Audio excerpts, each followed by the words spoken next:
Hi, I'm Poindexter G, and today we're talking about the M1903, also known as the Springfield 1903, although this one's made by Remington. This rifle is actually a 1903A3, which is a variant of the 1903 that came along later. This one was actually produced during World War II. This was developed after the American-Spanish War, where even though we won, we saw that the Spanish Mausers that the other side had were actually a lot better than the Krag Jorgensens that we had, for a number of reasons, particularly feeding. And they decided they really liked that, and they set out to make something that was pretty similar to it that they could use. Ended up they made something really similar, like basically this is a Mauser for all intents and purposes. It has all of the characteristics of a Mauser, so much that the United States government actually had to contact Mauser in Germany and be like, hey, are we infringing on your patent? If so, how much money would make this work? And yeah, obviously they said, yeah, that definitely is a Mauser, and they worked out a deal that everyone was happy with. Now, you're going to hear a lot of stories about there being a lawsuit and us having to pay the Germans during World War I. There was a lawsuit, but that was actually more to do with the ammunition that goes in this, the being a Spitzer or pointy bullet versus a round one. Actually, Othais at C&Rsenal has a really good video about this that goes over all the details of that lawsuit, and he explains it much better than I can. Speaking of ammunition, this rifle actually takes the .30-06 cartridge, which was developed in 1906. Now you may ask, how would a 1903 take a cartridge that was developed in 1906? Originally, this was chambered in the .30-03 or .30-03, which did not have the pointy tips on it, had a more rounded bullet. That was changed in 1906 to the .30-06 cartridge. So let me show you everything that you need to know about this rifle. This is a bolt action rifle, meaning that you have to work the bolt between every shot. I'll start by going over the safety. The safety is located right here. It is a flag type safety, which is what you have on all Mausers. As you can see, one side of this says safe, the other side says ready.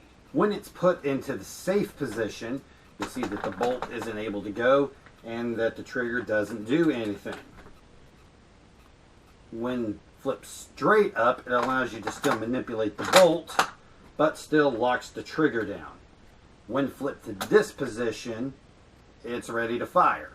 It's actually very simple to see if a 1903 is empty.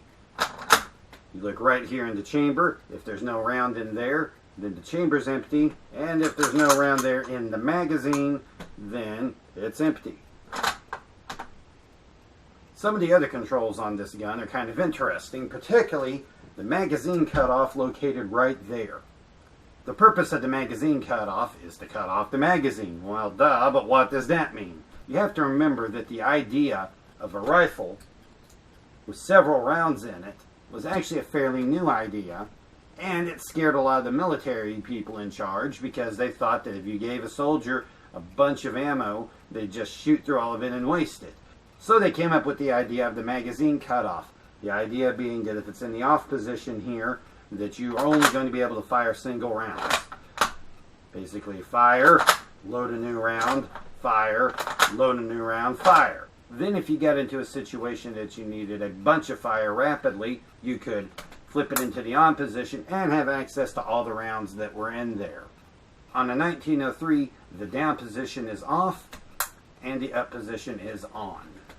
It's also important to know how to cock and decock the bolt. This is a cock-on open rifle, which means when you open the bolt, that's when it would cock it, if it was decocked at the time.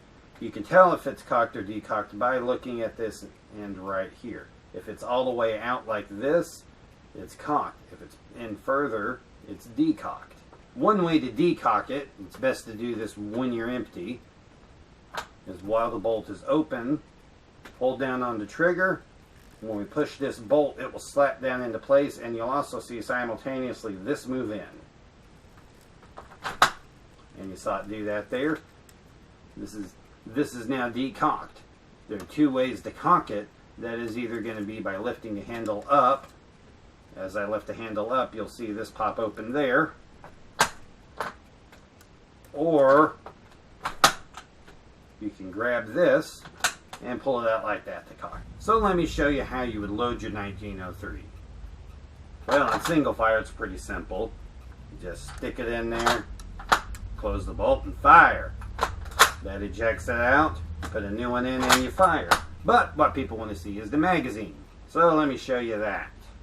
There's two basic ways to do this. First of all, we'll make sure that we have our magazine cut off to on, and we'll open up the bolt. You notice that if it's empty when you pull back the bolt won't pop forward because the little rib right here catches the bolt head.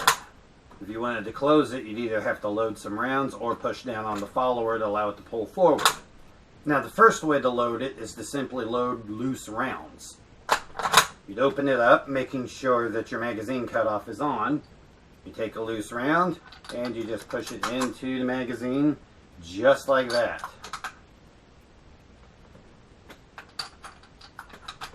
Gets them in there. It's not real fast, but it gets them in there. Of course, to eject rounds, it's simply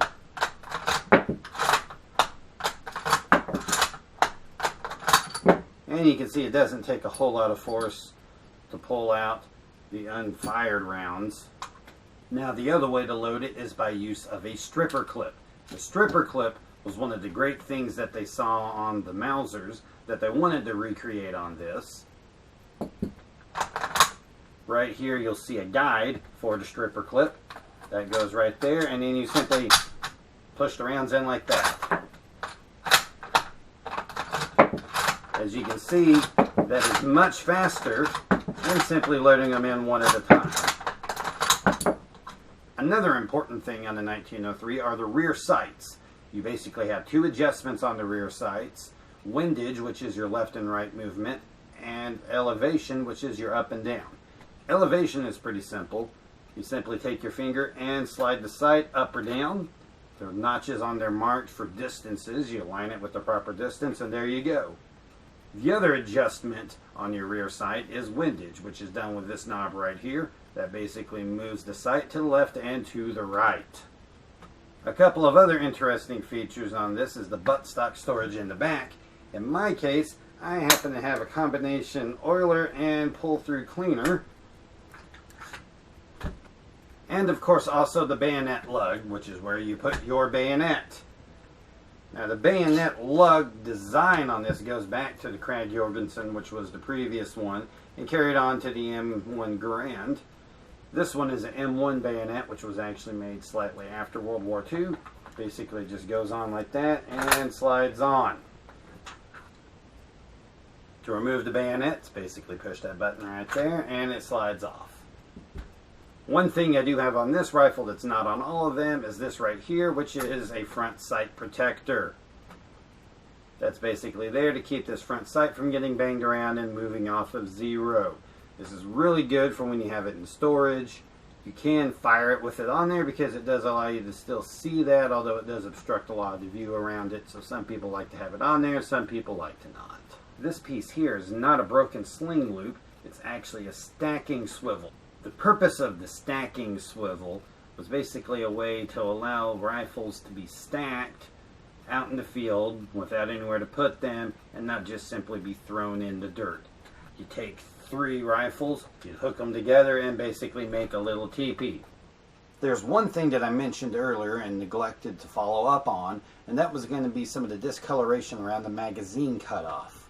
When you see the discoloration around here, that means that it used to be a drill rifle.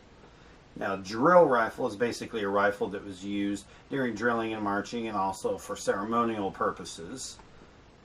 Now, the differences between a regular rifle and a drill rifle is basically a pin being put through the barrel to keep it from being able to be fired, a weld between the receiver and the barrel to keep the barrel from being able to be removed, a weld put on the front of the bolt face to keep it from being able to be fired, and a weld over the magazine cutoff to keep it from being able to remove the bolt.